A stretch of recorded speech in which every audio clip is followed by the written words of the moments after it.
கர்த்தருக்கு பிரியமான சகோதரர்களே, ஆண்டவரும் மறுமலர்ச்சிகருமாகிய ஆண்டவராகிய இயேசு கிறிஸ்துவின் ஒப்பற்ற நாமத்தினாலே இந்த அதிகாலை வேலைக்கான அன்பின் வாழ்த்துதலை உங்கள் ஒவ்வொருக்கும் தெரிவித்துக் கொள்கிறேன். தியானிக்கும்படியாக தெரிந்து கொள்ளப்பட்ட வேத வசனங்கள் பிலிப்பியர் 2ஆம் அதிகாரம் 25வது வசனம் முதல் 30ஆம் வசனம் வரை. என்னோடு கூட உங்களுடைய வேதாமத்தை திருப்பி வாசியுங்கள்.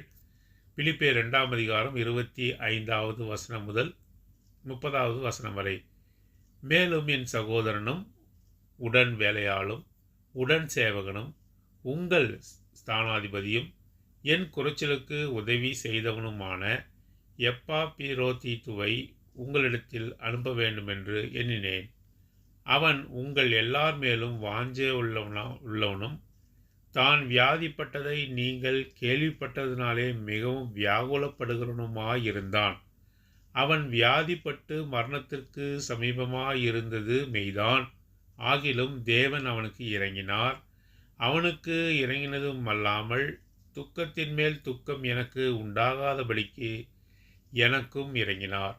ஆகையால் நீங்கள் அவனை மறுபடியும் கண்டு சந்தோஷப்படவும் என் துக்கம் குறையவும் அவனை அதிசீக்கிரமாய் அனுப்பினேன். ஆனபடினாலே நீங்கள் கர்த்தருக்குள் மிகுந்த சந்தோஷத்தோடே அவனை ஏற்றுக்கொண்டு இப்படிப்பட்டவர்களை கனமாய் எண்ணுங்கள். ஏனெனில் நீங்கள் எனக்கு செய்ய வேண்டிய ஊழியத்திலே உங்கள் குறைவை நிறைவாக்கும்படிக்கு அவன் தன் பிராணனையும் எண்ணாமல் கிறிஸ்துவின் ஊழியத்தின் நிமித்தம் மரணத்திற்கு சமீபமாயிருந்தான். தேவன் தாமே இந்த வசனங்களை ஆசீர்வதித்து நம் அனைவரோடும் கூட அதிகால வேளையிலே பேசுவாராக. பிலிப்பியர் 2ஆம் அதிகாரம் 25வது வசனத்தில் ஒரு வார்த்தை வருகிறது, உங்கள் ஸ்தானாதிபதியும். அப்படி என்றால் யுவர் மெசஞ்சர் என்று ஆங்கிலத்தில் போடப்பட்டிருக்கு. யுவர் மெசஞ்சர் என்று நாம் இங்கே பார்க்கிறோம். உங்கள் ஸ்தானாதிபதி அப்படி என்றால் பிலிப்பு என்ற அந்த பட்டணத்தில் சபை இருந்தது. பிலிப்பு என்று சொல்லக்கூடிய அந்த பட்டணத்தில் சபை இருந்தது. தேவனுக்கு உண்மையாய் இருக்கிற ஜனங்களை கொண்ட அது ஜீவனுள்ள சபையாக அது காணப்பட்டது. அந்த சபையார் அப்போஸ்தலனாகிய பவுல் மீது அதிக அன்பு கொண்டவர்களாக காணப்பட்டார். அப்போஸ்தலனாகிய பவுல் தன்னுடைய வார்த்தைகள் மூலமாக அந்த சபையை ஸ்திரப்படுத்தி நேர்படுத்தி கர்த்தருடைய சித்தம் அந்த சபையிலே செய்யும்படியாக அதற்கு உபதேசம் பண்ணி கொண்டு வந்தார். ஆகவே இந்த பிலிப்பு பட்டணத்தில் இருக்கக்கூடிய இந்த சபையார் ரோமாபுரியிலே சிறையிலே வீட்டு காவலிலே இருந்த அப்போஸ்தலனாகிய பவுலுக்கு உதவி செய்யும்படியாக ஊழியம் செய்யும்படியாக சபையார் அனைவரும் சேர்ந்து ஒரு மனிதனை தேர்ந்தெடுக்கிறார்கள்.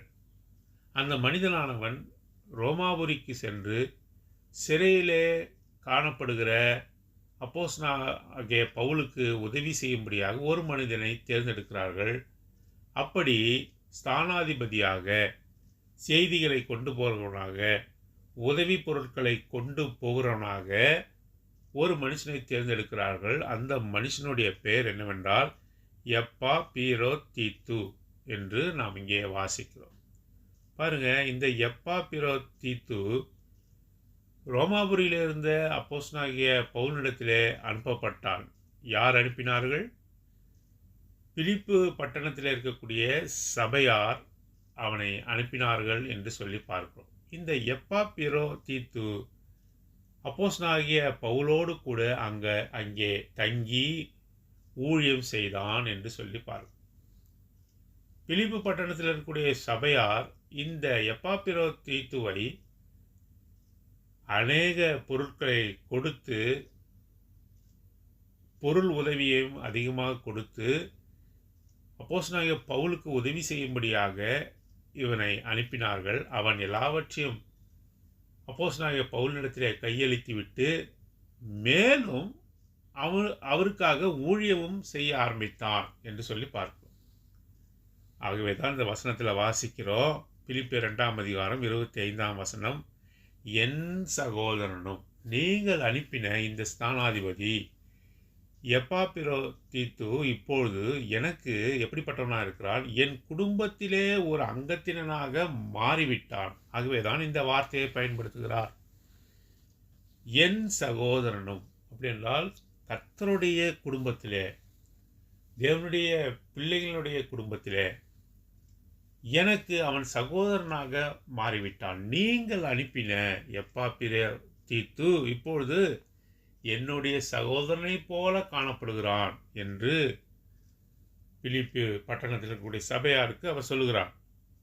மாத்திரமல்ல, உடன் வேலையாளும் கர்த்தருக்கு செய்கிற ஊழியத்தில் அவன் உடன் வேலையாளாக காணப்படுகிறான். Fellow labourer, my brethren. அவர் எப்பாப்பிரோத்தை குறித்து சொல்லும்போது அவன் எனக்கு உடன் சகோதரன், உடன் வேலையாள். உடன் வேலையாள் என்று சொன்னால், நான் கர்த்தருக்கென்று என்ன பாடுகளை படுகிறேனோ அதே பாடுகளை அவனும் கூட படுகிறான். My brother and companion. உடன் வேலையாளாக அவன் கர்த்தருடைய ஊழியத்தை அவன் செய்கிறான். மாத்திரமல்ல, அவன் உடன் பார்க்கிறோம், இங்கே பார்க்கும்பொழுது உடன் சேவகன், ஃபெலோ சோல்ஜர். பாருங்கள், அவன் என்னுடைய குடும்பத்தின் அங்கத்தினராக மாறிவிட்டான். முதலாவது. இரண்டாவதாக, கர்த்தருடைய ஊழியத்திலே, கர்த்தருடைய திராட்சை தோட்டத்திலே, கர்த்தருடைய பணியிலே அவன் எனக்கு உடன் வேலையாளாக மாறினான். மூன்றாவதாக, உடன் சேவகன். உடன் சேவகன் என்றால் பாடுகளை அனுபவிப்பது. கர்த்தருக்கென்று அவமானம், நிந்தை, பரியாசங்கள், கஷ்டங்கள், வேதனைகள், வம்பு வார்த்தைகள், அநேக உபத்திரவங்கள், கிறிஸ்துவின் நிமித்தம் வருகிற அநேக உபத்திரவத்திலே அவன் எனக்கு உடன் சேவகன். நானும் போராடுகிறேன், அவனும் கூட போராடுகிறான். கிறிஸ்துவின் நிமித்தம் வேதனை வரும், துன்பம் வரும். கிறிஸ்துவின் நிமித்தம் நாம் நெருக்கப்படுவோம். அவருடைய நாமத்தின் நிமித்தம் நம்மை அநேக தூஷிப்பார்கள். இதில் எல்லாவற்றிலும் இருக்கக்கூடிய போராட்டத்திலே அவன் எனக்கு உடன் சேவகன். பாருங்க, முதல்ல ஒரு சகோதரனாக மாறினால்தான், தேவனுடைய குடும்பத்திலே ஒரு அங்கத்தினனாக மாறி பிறகு சகோதரனாக மாறின பிறகு, தேவனுடைய உடன் வேலையாளாக மாறின பிறகு, இப்பொழுது உடன் சேவகன், பாடுகளிலே உடன் சேவகனாக அவன் காணப்படுகிறான். என் குறைச்சலுக்கு உதவி செய்தவனுமான, நான் எங்கேயெல்லாம் நான் குறைவுபடுகிறேனோ, நான் எங்கேயெல்லாம் நான் தாழ்ச்சி அடைகிறேனோ அங்கேயெல்லாம் ஓடோடி வந்து உதவி செய்கிறவனுமாய் இருந்த நீங்கள் எனக்காக அனுப்பின எப்பாப்பிரோதீத்து என்று சொல்கிறார். ஆகவே நீங்கள் அன்பாய் கொடுத்த அனுப்பின பொருட்களோடு என்னிடத்திலே வந்து சேர்ந்த இந்த எப்பாப்பிரோதீத்து இப்பொழுது என் சகோதரனாக மாறினான். என் சகோதரனாக மாறினதினால் அவன் என்னுடைய உடன் வேலையாளாக மாறினான். அவன் இப்பொழுது என்னுடைய உடன் வேலையாளாக இருப்பதினால் உடன் சேவகனாக இருக்கிறான். நானும் அவனும் கர்த்தருக்கென்று போராடுகிறோம்.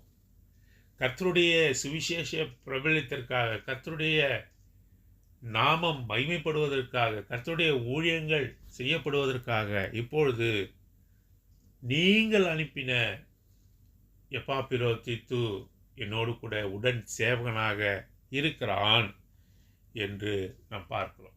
எப்பாப்பிரோதீத்து இப்பொழுது அப்போஸ்தலனாகிய பவுலிடத்தில் இருக்கிறான், ஊழியம் செய்கிறான், அவரோடு கூட பாடுகள் படுகிறான். அப்போஸ்தலனாகிய பவுல் எந்தெந்த இடத்துலலாம் குறைவு ஏற்படுவதோ அதெல்லாம் நிறைவு செய்கிறவனாக இருக்கிறான். ஆறுதலின் மனுஷனாக அப்போஸ்தலனாகிய பவுலுக்கு காணப்படுகிறான். இதோடைய எல்லா கிரெடிட், எல்லா மகிமையும் யாருக்கு போகுது?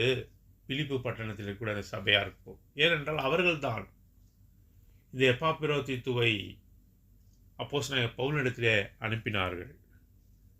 எப்பாப்பிரோதீத்து இப்பொழுது அப்போஸ்தலனாகிய பவுலிடத்திலே காணப்பட்டாலும் அவனுடைய நினைவு தன்னை அனுப்பின அந்த பட்டணத்தில் உள்ள சபையின் மீது இருக்கிறது.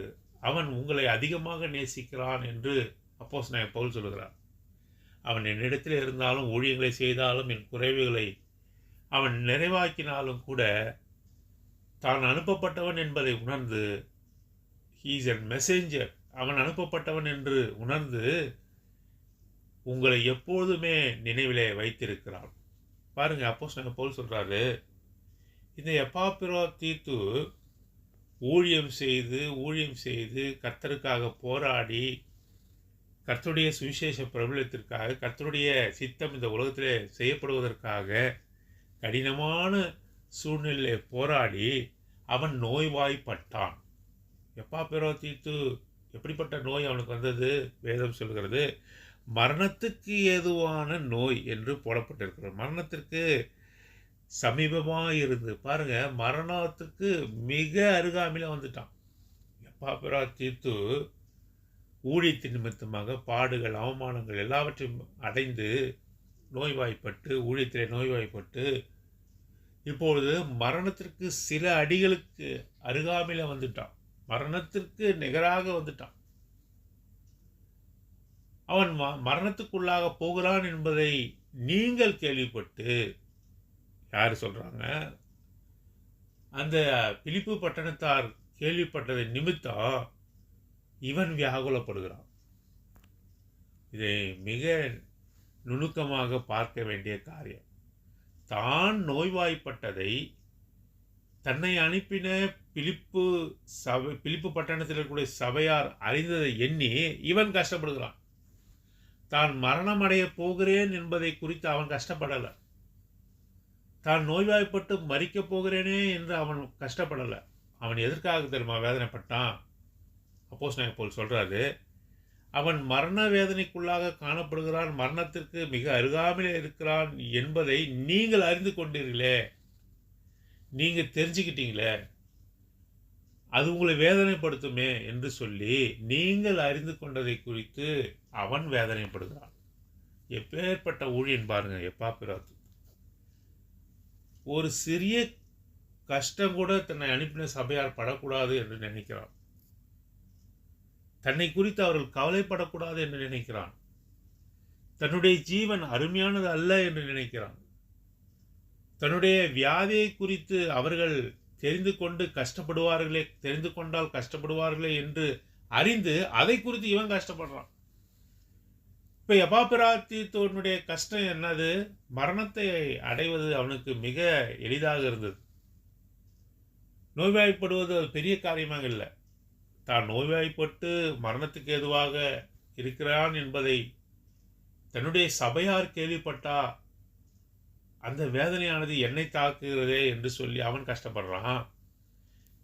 எப்பாப்பிரோதீத்து மிகவும் வியாகுலப்படுகிறான், மிகவும் கஷ்டப்படுகிறான் என்பதை அறிந்து அப்போஸ்தலன் பவுலே கஷ்டப்படுறார். பாருங்க 27வது வசனம், அவன் வியாதிப்பட்டு மரணத்திற்கு சமீபமாக இருந்து மெய்தான், ஆகிலும் தேவன் அவனுக்கு இறங்கினார். அவனுக்கு இறங்கினதுமல்லாமல் துக்கத்தின் மேல் துக்கம் எனக்கு உண்டாகாதபடி எனக்கும் இறங்கினார். மரணத்திலிருந்து அவனை காப்பாற்றினார், நோயை சுகப்படுத்தினார் ஆண்டவர். அவனுடைய நோயின் நிமித்தமாக, அவன் கஷ்டப்படுகிறது நிமித்தமாக நான் துக்கத்தின் மேல் துக்கம் அதிகமாக அடைந்திருந்தேன். அவனை குணமாக்கி, அவனுடைய நோயை தொட்டு குணமாக்கி உங்களுக்கு மகிழ்ச்சியை கொடுத்ததுனால எனக்கும் கூட துக்கத்திலிருந்து விடுதலையை கொடுத்தார் என்று சொல்லி அவர் சொல்கிறார். பாருங்க, ஒரு குடும்பத்தினுடைய அங்கத்தினரில் ஒரு வேதனை வரும் என்றால் நாம் எப்படி கஷ்டப்படுவோமோ அதே போல அந்த சபையார் அவர்கள் வேதனைப்பட்டிருக்கிறார். அப்போஸ்தலன் பவுல் இதை அறிந்து அவரும் கூட வேதனைப்பட்டிருக்கிறதை நாம் பார்க்கிறோம். ஆகையால் இப்பொழுது நான் என்ன செய்ய போகிறேன்? அப்போஸ்தலன் பவுல் சொல்கிறார், அவனை உங்களிடத்திலே மீண்டுமாக நான் அனுப்புகிறேன். ஏனென்றால் அவனை நீங்கள் பார்ப்பதன் மூலமாக உங்களுக்கு மிகுந்த சந்தோஷம் உண்டாகும். 28வது வசனம், ஆகையால் நீங்கள் அவனை மறுபடியும் கண்டு சந்தோஷப்படவும் என் துக்கம் குறையவும் அவனை அதிசீக்கிரமாய் அனுப்பினேன். மிக சீக்கிரமாக உங்களிடத்தில் அனுப்பினேன். கர்த்தர் சுகத்தை கொடுத்தார், உங்களுடைய வேதனை நீக்கினார், என்னுடைய கஷ்டத்தை நீக்கினார், என்னுடைய மனக்குறைவை நீக்கினார். நீங்கள் அவனை எப்பாப்பிரோதீத்துவை நீங்கள் முகமுகமாக நீங்கள் காண வேண்டும். அவனை உங்களிடத்திலே அதிசீக்கிரமாக நான் அனுப்புகிறேன் என்று சொல்கிறார். ஆனபடினாலே நீங்கள் கர்த்தருக்குள் மிகுந்த சந்தோஷத்தோடே அவனை ஏற்றுக்கொண்டு இப்படிப்பட்டவர்களை கனமாக எண்ணுங்கள்.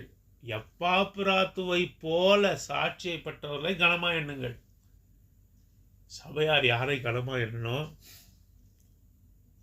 பாருங்க. கர்த்தருக்கு உண்மையாக இருக்கிறவர்கள், கர்த்தருக்கு ஊழியம் செய்கிறவர்கள், அவர்களை தான் கனமா எண்ணணும்.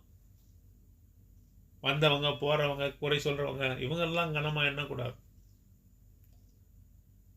ஜெபித்து யார் ஓனாயி யார் ஆடு என்று சொல்லி வேறுபடுத்தி கண்டுபிடிக்கணும். அதுதான் சபையாருக்கு கொடுத்திருக்கிறார். சபையாருக்கு தாளந்தை கொடுத்திருக்கிறார். இப்படிப்பட்டவர்களை கனமா எண்ணுங்கள். எப்பாப்பிராத்துவை போல தன் பிராணனை அருமையா இல்லாமல் தன் பிராணனை எனக்காக கொடுக்க அவன் சித்தமாயிருந்தான் ஊழியத்தின் நிமித்தமாக. அப்படிப்பட்டவர்களை கனப்படுத்துங்கள் என்று சொல்கிறார். நாமும் கூட உண்மையாய் ஊழியம் செய்கிறவர்கள் தான் கனப்படுத்தணும். உண்மையாய் ஊழியம் செய்கிறவர்கள் தான் கனப்படுத்தணும். தங்களுடைய பிராணனை அருமையாக எண்ணாதவர்களை கனப்படுத்தணும்.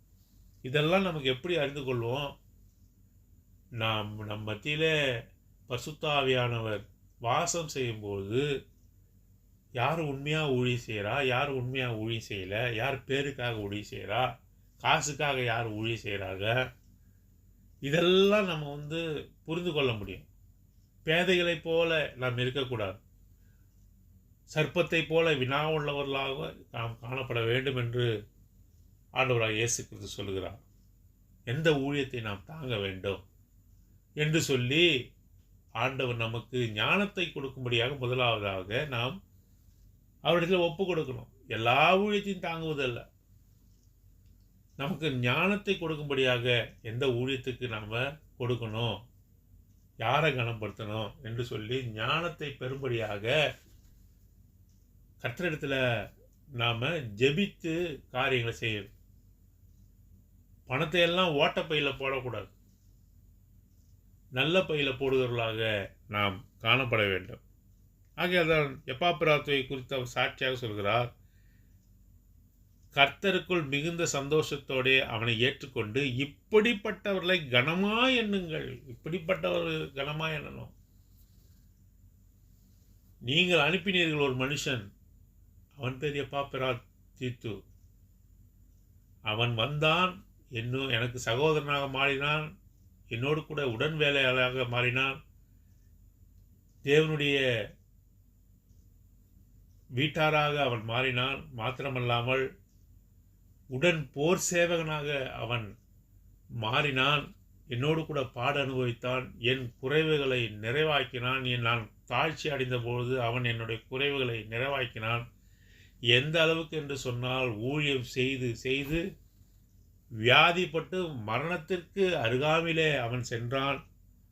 உங்களை ஒரு நாளும் அவன் மறக்கவில்லை, அனுப்பின சபையை ஒரு நாளும் அவன் மறக்கவில்லை. தான் வியாதிப்பட்டதை நீங்கள் அறிந்தீர்கள் என்பதுதான் அவனுக்கு மிக கவலையாக இருந்தது.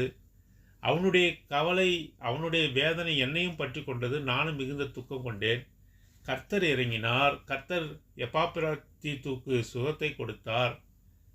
அவன் சந்தோஷமாக மனுஷனாக மாறினான். அவனுடைய வியாதியெல்லாம் நீங்கினது. எனக்கும் மனக்குறைவெல்லாம் நீங்கினது. இப்பொழுது அதிசீக்கிரமாக உங்களிடத்தில் நான் அனுப்புகிறேன். நீங்கள் அவனை என்ன செய்ய வேண்டும்? மிகுந்த சந்தோஷத்தோடு ஏற்றுக்கொண்டு அவனை கனமா எண்ணுங்கள். அவனை கனமா எண்ணுங்கள் என்று சொன்னால் என்ன அர்த்தம்? Hold in such in reputation. மரியாதை கொடுங்க அவனுக்கு. உங்களுடைய மத்தியிலே அவனுக்கு காணப்பட்டாலும் கூட அவனுக்கு ஏற்ற மரியாதையை கொடுங்க. அவன் ஒரு ஊழியன், அவனுக்குரிய மரியாதையை நீங்கள் கொடுங்கள். உங்களிலே ஒருவன் தான் அவன். You sent him as a messenger. ஒரு ஸ்தானாதிபதியாக என்னிடத்தில் அவனை அனுப்பினீர்கள். இப்பொழுது அவன் ஊழியங்களை செய்து அவன் இப்பொழுது அதிக கனமுள்ளவனாக இருக்கிறான். உங்கள் மத்தியில் உங்களில் ஒருவன் தான், ஆனாலும் அவனுக்கு அதிக கனமாய் எண்ணுங்கள். அப்படின்றால் ஹோல்டு சச் இன் ரெப்புடேஷன். அவனுக்குரிய மரியாதையை கொடுங்கள் என்று பவுல் பிலிப்பு பட்டணத்திற்குரிய சபைக்கு அவர் சொல்லுகிறதாக பார்க்கிறோம். 30. ஏனெனில் நீங்கள் எனக்கு செய்ய வேண்டிய ஊழியத்திலே அவன் உங்கள் குறைவை நிறைவாக்கும்படி அவன் தன் பிராணனையும் எண்ணாமல் கிறிஸ்துவின் ஊழியத்தின் நிமித்தம் மரணத்திற்கு சமீபமாக இருந்தான். அப்படிப்பட்ட ஊழியத்தை அவன் செய்தான் என்று சொன்னார். இப்பொழுது எப்பாப்பிராத்தீத்து அங்கே பிலிப்பி பட்டணத்துக்கு செல்கிறான். ஏற்கனவே நாம் பார்த்த வண்ணமாக பிலிப்பி பட்டணத்திலிருந்து வரும்பொழுது பிலிப்பி பட்டணத்திற்கு சபையார் எப்பாப்பிராத்தீத்துவை நியமித்து அவனிடத்திலே பொருட்களை கொடுத்து அப்போஸ்தலனாகிய பவுல் இடத்துல கொடுக்கும்படியாக அவனை அனுப்பினார்கள். அவன் அந்த பொருட்களை கொடுத்ததுமில்லாமல் ஊழியத்தையும் செய்து நல்ல கனமான பெயரை பெற்றான். இப்பொழுது அதே எப்பாப்பிராத்தீத்துவை திரும்பவுமாக அவனுடைய சொந்த சபைக்கு அப்போஸ்தலனாகிய பவுல் அனுப்புகிறார். அழிவுள்ள வஸ்துக்களை அவன் கொண்டு வந்தான். பொருட்கள் தான் புரிந்து இருக்கும் என்று நினைக்கிறேன். அப்போஸ்தலனாகிய பவுலுக்கு ஊழியத்தில் உதவி செய்யும்படியாக பணங்கள், பொருட்கள் இவையெல்லாம் கொடுத்து அனுப்பியிருப்பார். அவைகள் அழிவுள்ள வஸ்துக்கள். இப்பொழுது எப்பாப்பிராத்தீத்து திரும்பவுமாக பிலிப்பி பட்டணத்துக்கு போகும்போது அழிவில்லாத வஸ்துவை கொண்டு செல்கிறான். என்ன தெரியுமா? இந்த நிருபத்தை கொண்டு செல்கிறான். அப்போஸ்தலனாகிய பவுல் இந்த சபையாருக்கு இந்த பிலிப்பியர் என்ற இந்த கடிதத்தை எழுதி யார்கிட்ட கொடுத்து அனுப்புகிறார்னா எப்பாப்பிராத்துக்கிட்டே கொடுத்து அனுப்புகிறார். எப்பாப்பிராத்து தான் நாம் படிக்கிற இந்த பிலிப்பியர் என்ற இந்த கடிதத்தை எடுத்துக்கொண்டு பிலிப்பி பட்டணத்துக்கு செல்கிறான். இப்போ இது அழிவில்லாத வஸ்து. எது அழிவில்லாத வஸ்து? இந்த கடிதம். எவ்வளவு காலங்கள் கழித்து இதெல்லாம் படிக்கிறோம் பாருங்கள். எப்பாப்பிராத்து கொண்டு போன பொருட்கள் அழிவுள்ளவைகள். அவன் என்ன கொண்டு போனான் என்று கூட நம்ம விலாவாரியாக சொல்லப்படவில்லை. ஆனாலும் அது பொருட்கள் பணங்கள், மற்ற காரியங்களை, துணிகள், மணிகள் இதெல்லாம் கொண்டு சென்றிருக்கலாம். உணவுகள் இதெல்லாம் கொண்டு சென்றிருக்கலாம். அதெல்லாம் அழிந்து போச்சு. அதை குறித்து தானே காரியம் ஒன்றும் சொல்லப்படவில்லை. ஆனால் உதவிகள் வந்தன என்று சொன்னார். ஆனால் அழியாத இந்த கடிதத்தை இன்னும் கூட அநேகரை இரட்சிப்புக்குள்ளாக வழிநடத்துகிற, ஆறுதல் சொல்லுகிற இந்த பிலிப்பியர் என்று சொல்லக்கூடிய இந்த கடிதத்தை எப்பாப்பிராத்தீத்து அப்போஸ்தலனாகிய பவுலினிடத்திலிருந்து பெற்றுக்கொண்டு போய் இந்த பிலிப்பி பட்டணத்துக்குடைய விசுவாசிகளிடத்திலே ஒப்படைக்கிறார். அதுதான் இந்த கடிதம் நம்ம படிக்கிறோம். ஆகவே தான் அழிவுள்ள பொருட்களை கொடுத்து அழியாமையை சுதந்திரித்துக் கொள்ளுங்கள் ஆண்டவராக இயேசு கிறிஸ்து சொல்றார். அழிவுள்ள பொருட்களை செலவழிங்கள், அழியாமையை சுதந்திரித்து. இந்த கடிதம் அழியாத, எவ்வளவு காலமாக இதை படித்து கொண்டு இருக்கிறோம். எவ்வளவு விசுவாசிகள், எவ்வளவு பரிசுத்தவான்கள், எவ்வளவு பாவிகளை இது மனம் திரும்ப வைத்திருக்கிறது. பிலிப்பியர் 2ஆம் அதிகாரம் சொல்ல ஒண்ணா சந்தோஷத்தை நமக்கு கொடுக்கிறது இல்லையா? அவர் தேவனுடைய ரூபமாயிருந்தும் தேவனோடு இருப்பதை கொலையாடின பொருளாக எண்ணாமல் தம்மை தாமே வெறுத்து. பிலிப்பியர் 2ஆம் அதிகாரம். கிறிஸ்துவின் சிந்தையே உங்களிடத்தில் கடவுது. எவ்வளோ பெரிய வார்த்தை. தேவன் உங்களுடைய குறைவெல்லாம் நிறைவாக்குவார். எவ்வளோ பெரிய வார்த்தை. இதெல்லாம் பிலிப்பியர் பட்டணத்தில் பிலிப்பு என்ற இந்த நிருபத்திலே எழுதப்பட்டது. அழியாத வார்த்தைகள். இவைகளை பெற்றுக்கொண்டு எப்பாப்பிராத்தீத்து அங்கே போகிறான். இப்போ அங்கே ஸ்தானாதிபதியாக வந்தான். அந்த பட்டணத்திலிருந்து, அந்த பட்டணத்தில் இருக்கக்கூடிய சபையிலிருந்து ஸ்தானாதிபதியாக அனுப்பப்பட்டான். போகும்பொழுது கனமுள்ள பாத்திரமாக ஊழியத்தை செய்து முடித்து அவன் செல்கிறான். அப்படிதான் ஒரு மனுஷன் மாறணும். அப்படிதான் கர்த்தருக்குள்ளாக நாம் வளரணும். சகோதரனாக, உடன் வேலையாளாக, உடன் சேவகனாக கடைசியாக நம்ம மாறணும். மரணத்துக்கு நிகராக, மரணத்துக்கு அருகாமையிலே சென்று அவன் தேவனுக்கு ஊழியம் செய்தான் என்று சொல்லி அப்போஸ்தலனாகிய பவுலினாலே பேர் பெற்றவனாக காணப்படுகிறான். ஆகவே இப்படிப்பட்ட எப்பாப்பிராத்துவை போல நாமும் கூட மாற கர்த்தருக்கு ஊழியம் செய்ய கர்த்தர் தாமே நமக்கு உதவி செய்வாராக. அது மாத்திரமல்ல, இஸ் ஆஃப் சச் ரெப்யூட்டேஷன். அவனை கனமாக எண்ணுங்கள். கனத்தை பெறக்கூடிய பாத்திரவான்களாக நாமும் மாற்றக்கதாக தேவன் தாமே நமக்கு உதவி செய்வாராக. ஜெபம். அன்பும் கிருபையுமுள்ள பரலோக பிதாவே, எப்பாப்பிராத்தித்துவை குறித்து பார்க்க உதவி செய்தீர். நன்றி செலுத்தி உம்மை துதிக்கிறோம்.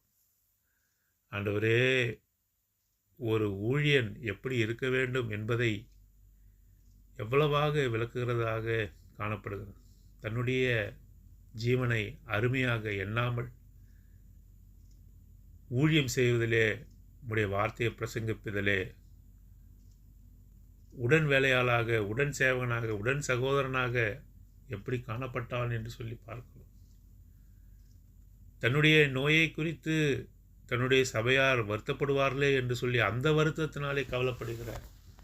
தன்னை பற்றியே, தன்னை குறித்ததான காரியம், தன்னை மேன்மைப்படுத்திக் கொள்கிற காரியம், இதெல்லாம் காணப்படாமல் எப்பாப்பிராத்தித்து தன்னையே ஒப்பு கொடுக்கிற ஒரு மனுஷனாக, தேவ ஊழியனாக காணப்படுகிறதை பார்க்கிறோம். அப்படிப்பட்ட ஊழியர்களை நீதாமே எழுப்ப வேண்டும் என்று இப்படி அன்பின் கரங்களை ஒப்பு கொடுக்கிறோம்.